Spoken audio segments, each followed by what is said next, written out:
जालिम तानाशाह का शासन खत्म हुआ। आपको बधाई हो। आप सबने अभी तक बहुत कुछ सहा है। ये सफलता आप जैसे होनहार मंत्रियों की वजह से मिली। जल्द ही आप चहीते बनेंगे और प्रजा आपको गद्दी पर बिठाकर राजा बना देगी। आपको गद्दी संभालनी होगी और आपको हमारा राजा बनना होगा।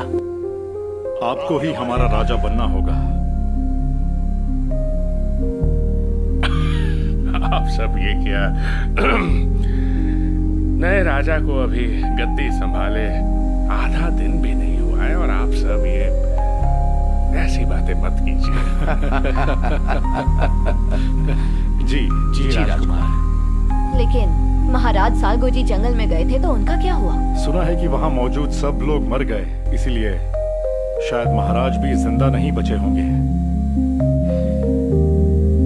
मैंने इसीलिए पूछा क्योंकि मुख्य राज रसोइया को कैसे पता कि उसे भागना होगा? चिंता मत करो, महाराज के बिना वो भी ज्यादा दिनों तक बच नहीं पाएगी। ये मेरा वादा है। ऐसा नहीं हो सकता। हमारे महाराज तो राजमाता के साथ शाही भोजन करने के लिए मान गए थे। ऐसा इंसान राजमाता ही अपने मंत्रियों को आखिर क्यों मारेगा? महाराज तो रातों रात बदल गए हैं। अब हम कुछ भी नहीं कर सकते। अगर राजकुमार चिमयोंग राजा बन गए तो फिर ये सब हमारे महाराज के साथ क्या करेंगे? सुनने में आया है कि आपके अपहरण की खबर सुनते ही महाराज सालगोजी जंगल चले गए और फिर वापस कभी लौटे ही नहीं।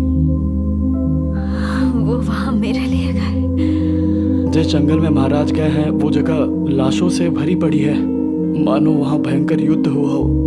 भले ही उनकी लाश ना मिली हो, लेकिन उनके जिंदा रहने की उम्मीद बहुत कम है। नहीं हो सकता। मैं जाकर देखता हूँ कोई खबर है क्या।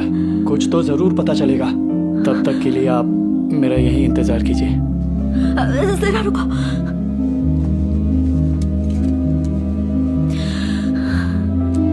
ये लो, किसी भी तरह महाराज को ढूंढ निकालो और उन्हें ये देना। वो समझ जाएंगे मैं ठीक हूँ। जरूर, क्यों नहीं।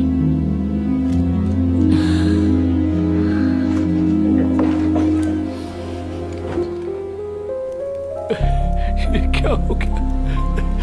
कभी भी सोचा नहीं था आपकी मौत। ये सब मेरे लिए समझना बहुत मुश्किल हो रहा है। पूरी दुनिया जैसे एक रात में बदल गई। मुख्य राज रसोइया सुरक्षित तो होंगी ना? उनके अचानक गायब होने से मुझे चिंता हो रही है। मुझे भी। उन्होंने मुझे भी कुछ नहीं बताया। कितना अच्छा होता अगर वो भविष्य में लौट पाती जहाँ से वो आने की बात करती थी। ये तुम कैसी बात कर रही हो? भविष्य से? तुम बावर्ची यौन की बात कर रही हो? तुम ठीक तो हो ना? शायद ज्यादा थक गई हो। बहन में वैसे ही सिरफिरों की कमी नहीं है और तुम अपने आप को संभालो, ठीक है? हाँ, चुप हो जाओ। ये सच है। तुम सब मेरी बात पर यकीन क्यों नहीं करते? तुम सब यकीन नहीं करते इसलिए तुम्हारे सामने नहीं बोला। वैसे क्या सच में ये सब जो कुछ भी हो रहा है ये महाराज के सनकीपने का ही नतीजा है? मतलब उन्होंने सनकीपना तो पहले भी दिखाया था पर ऐसा कभी कुछ नहीं हुआ था, इसलिए मुझे यकीन नहीं हो रहा। तुम सब लोग ठीक तो हो ना?